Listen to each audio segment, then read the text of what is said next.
It is Christine Beyond with your one and only Mezzo Creatures. Mezzo, tell everybody who you are, why you are, and how we met. I have been dealing with reptiles pretty much forever, from a kid to teenager to an adult now. Been doing like photo shoots, music videos, modeling stuff and that's how we met. We met by doing a photo shoot. So I had like my friends like Claudia's Snake Father, who's another reptile friend of ours. Shout out to him. Shout out to Snake Father. That's how we met with the snakes, and then just became real close friends since then. That was at the start, like the start of the pandemic. And I met the Snake Father, and he was with his wife because I went to this day club that had just opened up. And I never even go out, but I was just like, why not? I need to go out. And it was right at the start of the pandemic. So that was the last outing. And then everything closed. So it was like so meant to be. If I wouldn't have gone, I wouldn't have met him and you and the whole crew of the reptiles, all of you guys. And so after that, he invited me to have a photo shoot with, like, how many people were there? It was almost like 20, maybe 30 people there. Maybe more than that. I don't even remember. But there was a lot of snakes. Do you remember? It was like 43 snakes. It was like 40 snakes. And they're all his. They're all his snakes. We had a huge photo shoot.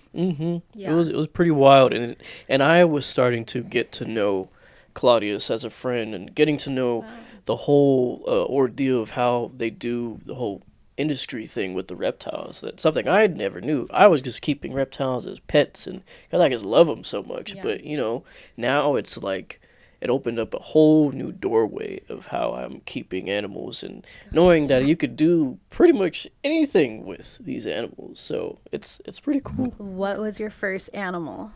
Oh wow. Okay.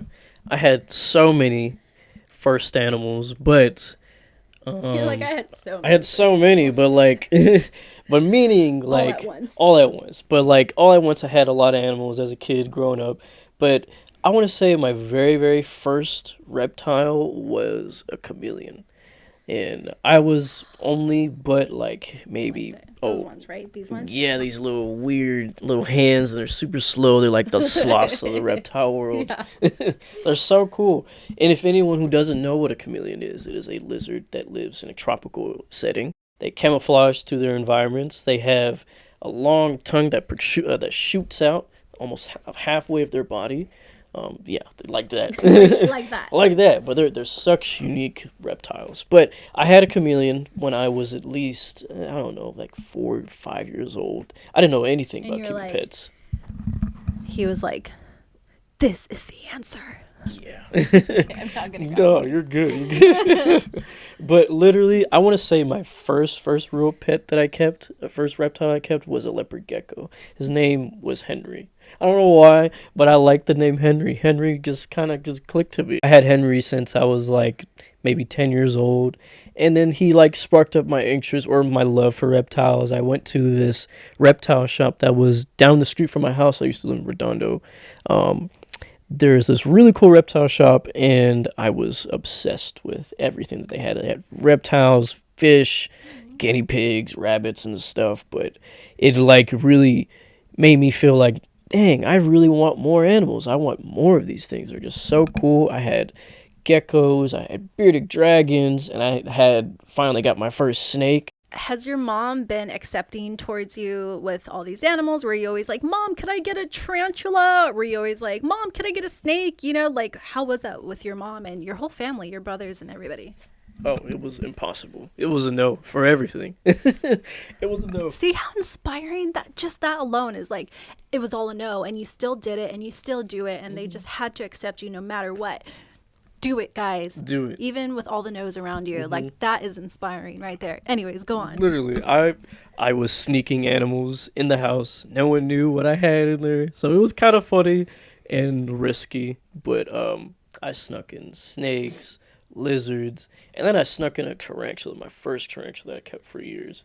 And then my mom was like, she's a huge arachnophobe. She has a terrible fear of spiders. More scared than snakes. But a spider, I thought I was not going to keep that thing forever. And I was scared of spiders. And then one day I went out to go purchase my first tarantula at a reptile shop. And I was like, wow, spiders, they're really not that bad. I love tarantulas. And I have like 10 of them. I have 10 tarantulas. And I know that feeling because we had our first photo shoot. So it was like we met, we became friends, and then I was just like, let's create content, like let's go have photo shoots. Bring your reptiles.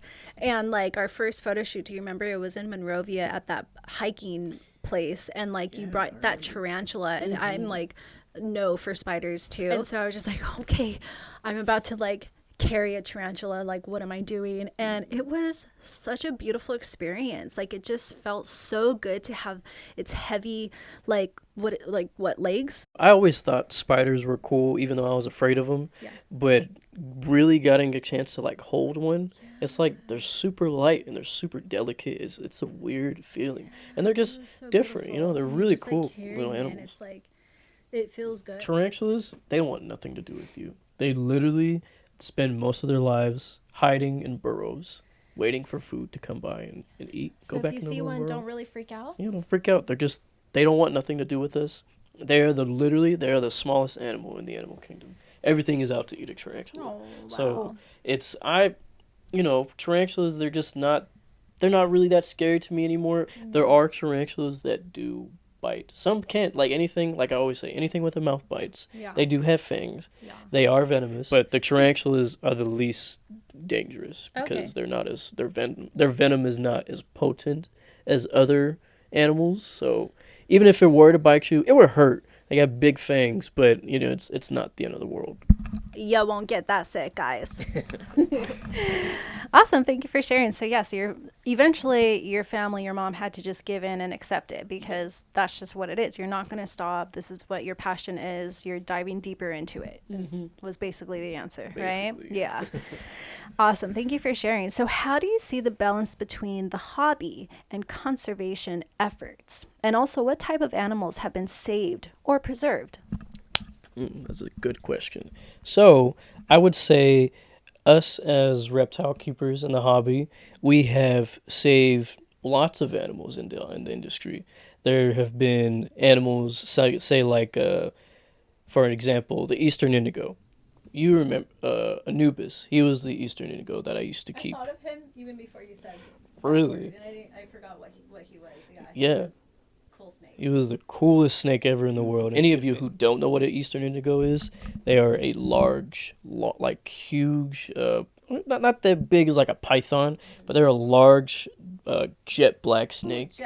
Jet black, shiny scales, red face, and they're super rare. And unfortunately, they are endangered. They do live in the U.S., like more closely to Florida, but yeah, those snakes were on the verge of extinction, and we saved, like people of conservation have saved that species from extinction. So it is important for us to save certain species like that. Say like for another animal example, like the rhino iguanas. You remember my rhino iguanas. They're like these big lizards. They love vegetables. Yeah. They're vegetarians. These rhino iguanas, they're also on the endangered species list, but we saved them from extinction as well. Now there are rhino iguanas everywhere. They're from Haiti, off of the Haitian islands. They're everywhere. Now there's so many of them. There's too many of them now. Okay. So yeah, I mean that's a good thing. And then same with Cuban crocodiles, which are crocodiles that actually gallop. Scary. It's a little scary, but they're crazy. Yeah. No. Okay, Yeah. scary. It is pretty scary, but they're the most coolest crocodiles in the world. Those guys have been saved.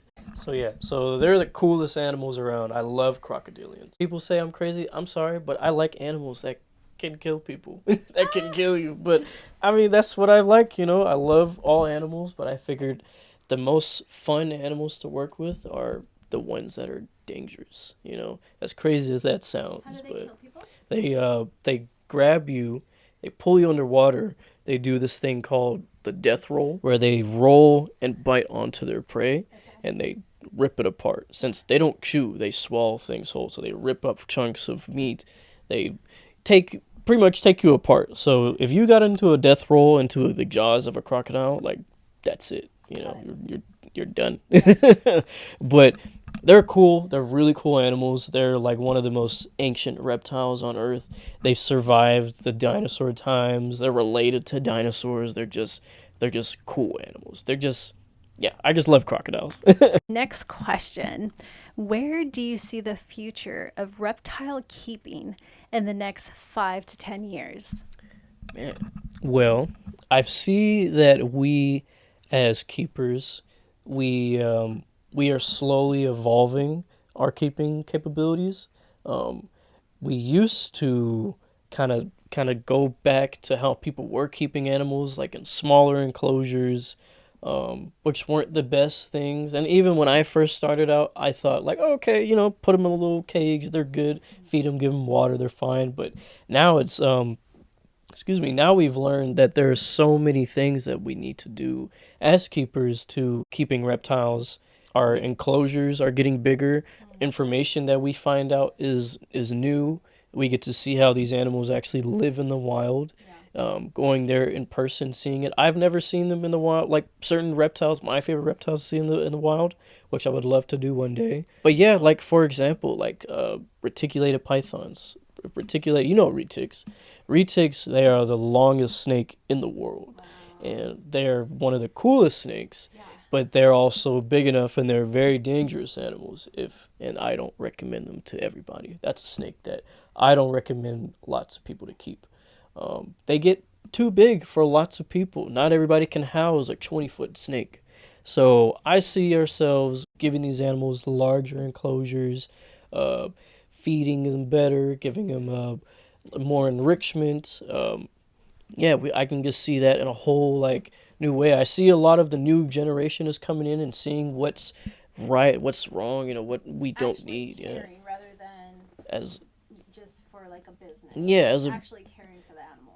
exactly like, and actually, what's kind of funny? I have A little baby. So Meso Creatures, yeah, he is like family. He was there for my gender reveal for my baby and the baby shower and birthday parties and what was the latest one? Events and stuff like that. And I'm always like, bring an animal. And so he just lets them roam around free and they're very happy animals. And that's what I love about your business is that that's like your message and like your way of saying like, hey, like we can do this and we could do it in like the most humane way possible where you actually just get to love and be passionate for your animals. Whenever we hang out, you bring one of them and they are just, you could tell, the happiest animals. So super grateful for that. by far. So this is one of my newest snakes.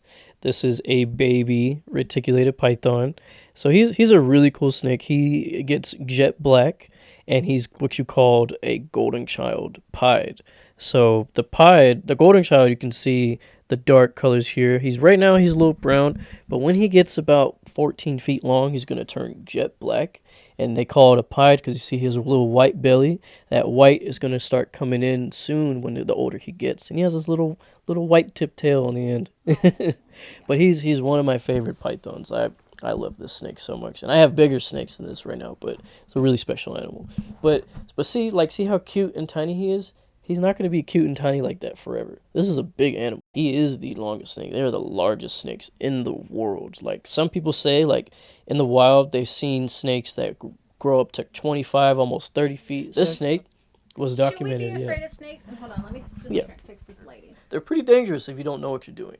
And The longest snake. yes, Look at that tongue. it's so cute. Okay, so should we fear snakes? People have the wrong impressions of snakes, and just if it's not furry, people are gonna be like, oh, what is that? Like something like this. Not everybody is gonna be like, oh, like it's cute, it's cuddly. Like, reptiles, they're not. I will say this: reptiles are not on the level of they want to be cuddled and touched, and just they don't have that capability of like wanting to love somebody. I don't think anybody should be afraid of snakes. I'm not afraid of snakes. They really are the sweetest animals. They just, like you said, go on and do their own thing. And they're so simple and they're like so cute. People have the wrong impressions of snakes. Like, I'm sure we've both grown up to family members saying, oh, snakes are evil, oh, they're bad, blah, blah, blah. Like, No, they're wonderful animals. I love them. Even if they don't love me, I think we need to show new generations of we need to respect all species, like, I just think they play an important role in the ecosystem like everything else. So Yeah. I just think snakes are amazing animals, but Have you ever had a snake come at you, try to bite you or anything? oh One of yeah. your snakes? Oh yeah, all the time. Oh. He's sweet right now, but when there's food present, he's ready to Okay, eat so when it everything. comes to Yeah, food. they're very food motivated. So, like when he's fully Like, grown, don't touch yeah. me. I used to never get close to my dog when she Mhm. was hungry because she would try to like snap at me. So I feel like that's just like any animal's thing. Even humans are like, don't touch my food, like no sharing. What would you say is the difference between a person with some reptiles and yourself? There's so many things that we can learn off of each other. Like they can learn on how I keep animals, and I can learn how they're keeping their animals because they're just getting into, say, like the hobby. They want to know say, like, I don't know, like temperatures. Like, oh, how can I perfect my temperatures? Like making a certain area warmer, not super cold, making sure that everything's on timers. I'm not a guy to put my animals on timers because I know, I'd shut my animal lights off and they're good, like during the daytime, turn them on, turn them off at night. But I think it's good to go that extra mile to make sure that all your animals are 100%, in good condition where you want to do better, you want to strive better for your pets. I love my animals. I love reptiles. I hope we get to keep these animals for as long as we can.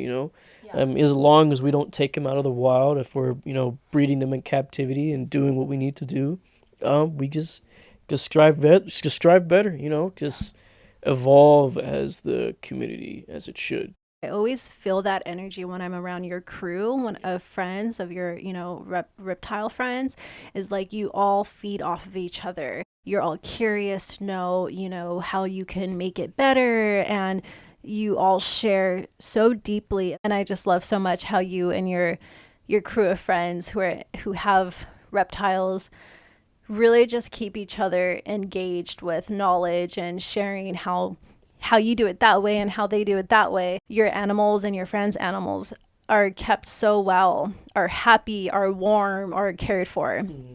So just stay curious and keep having those friends who, are doing what you want to do or doing what you're doing. Do what you love. Do what you love. That's what my family has always said to me.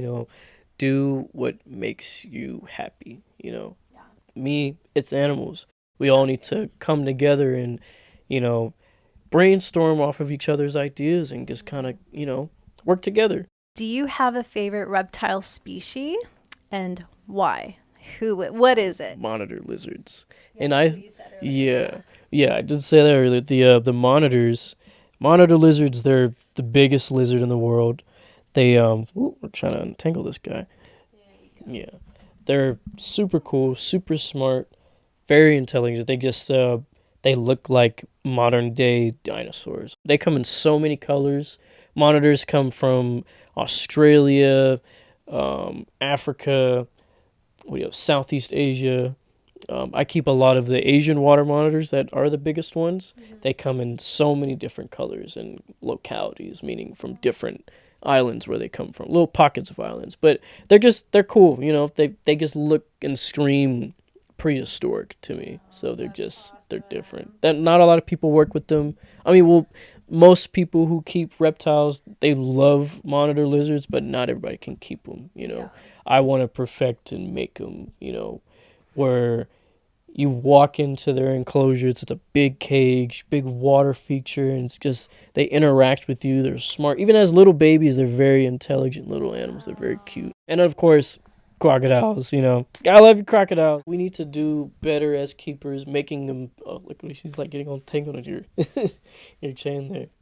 But we need to do better as reptile keepers, not only just because as a business standpoint, but like for generation wise. Yeah, a little bit of baby technical difficulties today. Baby woke up, yeah. But anyway, so I would say as keepers now, people who are highly advanced at this or who've been doing it for a long time, we need to evolve from our old ways on how we keep reptiles. We need to do better enclosures, better lighting, better feeding wise. Schedules need to be changed. I think stop buying animal or stop trying to import reptiles from the wild because it's harming the animals' habitat. I just think we need to, stop from, getting animals from the wild and when we are already captive breeding them, if meaning, breeding them in captivity, just finding, ways to preserve the animals in captivity instead of like taking them straight from the wild. Say like a certain part of their habitat is being, wiped out, then by all means we need to save them. But if there's nothing going on with their habitat, if there's nothing wrong with what they're doing, where they're living, then don't strip them. Just leave them be. I just think we need to stop looking at these animals as price tags and look at them as they're living things. They need to be respected like everything else. Absolutely. Like we brought them into this. They depend on us Like, to feed them, yeah. and to take care of them. I Just love that. yeah, we need to do better. Ask yourself, do you love and care for these animals, for these babies, because they Yeah. deserve to be treated like kings and queens? Exactly. Yeah. Exactly.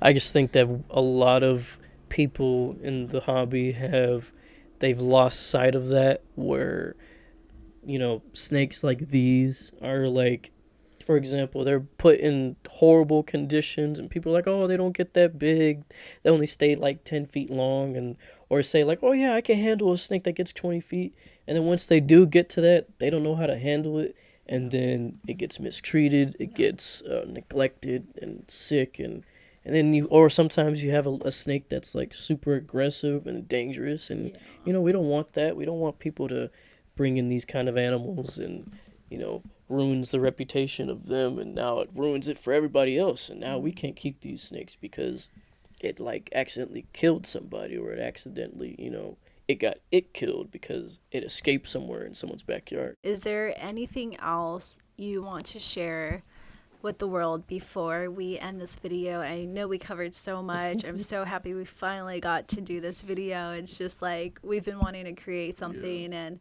it's been so much fun. And so is there anything else that you would love to share? I feel like I've covered mostly everything I've said, but just kind of just reiterating, because do what you love, stick to it, go for it, don't stop, don't listen to people, just do what you love, and that's all that matters. And if it's not reptiles, if it's like, say, like, I don't know, like sports or arts, like do what you want, like the whole world is your life is very short. We're not on this planet very long. Like life can be taken away in the snap of a fingers. So it's just you just live your life. Do what you want. Do what you love, and that's what I'm doing. Do it with love, do it with care, and ask yourself why you want to do it. Is it just only for the money?